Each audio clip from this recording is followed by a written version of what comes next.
I'm actually just going to read it. That'll make it real fast.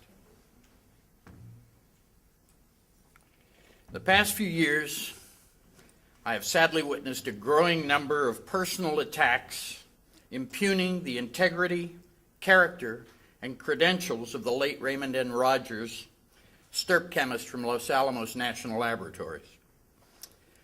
Although his research on the Shroud is empirically honest, is published in highly regarded peer-reviewed journals, and speaks for itself, I believe it's time for the public to get some background about the other Ray Rogers that he never revealed to the Shroud crowd himself.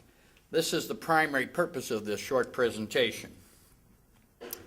First and foremost, Ray was my colleague and my friend for more than 30 years.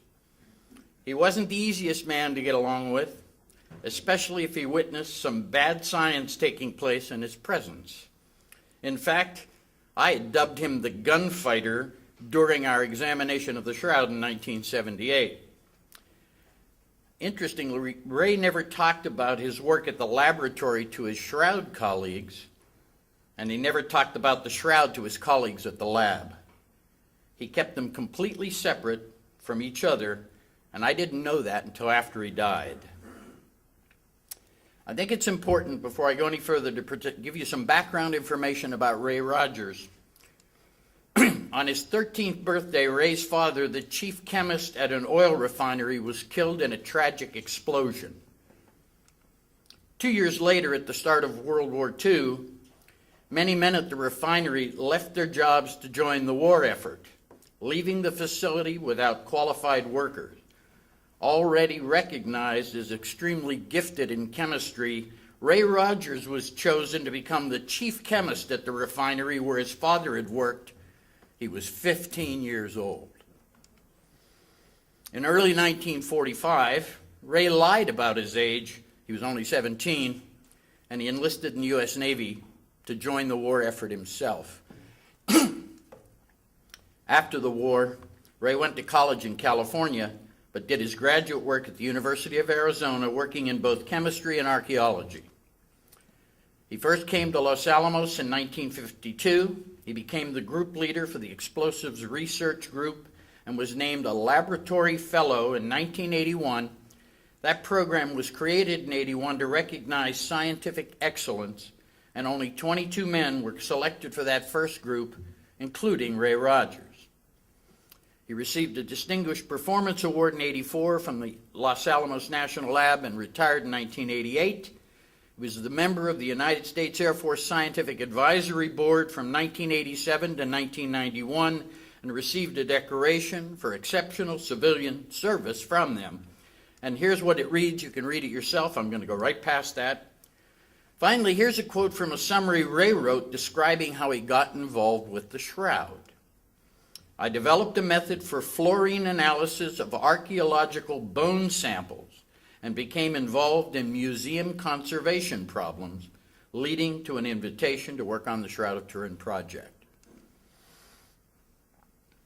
Rogers' research with the STIRP team is well known in the Shroud world and documented in many of the papers and articles he published over the years, so I'll not repeat it here. However, his colleagues in the thermochemistry field had little awareness of this work. Shortly after Rogers' death on March 8, 2005, I began the post-production of a 30-minute video program that I was planning to premiere at the upcoming Dallas conference in September of 2005. The program was taken from 5.5 hours of on-camera video interviews I made with Ray at his home in May of 2004. And the purpose of the video was to provide everyone with an opportunity to hear about his final work on the Shroud in his own words. In May of 2005, I was contacted by Jim McCarty of the North American Thermal Analysis Society. Jim was a friend and colleague of Ray's and a thermochemist himself. He was preparing a memorial article and obituary for the Natus Journal and requested permission to use some of our photographs of Ray. The memorial would provide a retrospective of Rogers' life work and honor his contributions in the field of thermochemistry. 2 separate memorial presentations would be delivered at the upcoming Natus conference, scheduled for September 2005 in Los Angeles, one by McCarty and none other by Jimmy C. Oxley, an old friend of Ray's from the University of Rhode Island.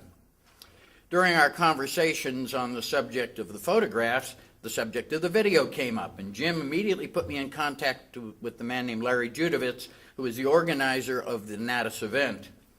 Both thought it would be a great idea to screen the video to the entire group as a tribute to Ray at the Natus conference banquet taking place, and it would give them an opportunity to get a sense of what Ray had been doing on the Shroud. They didn't have a clue.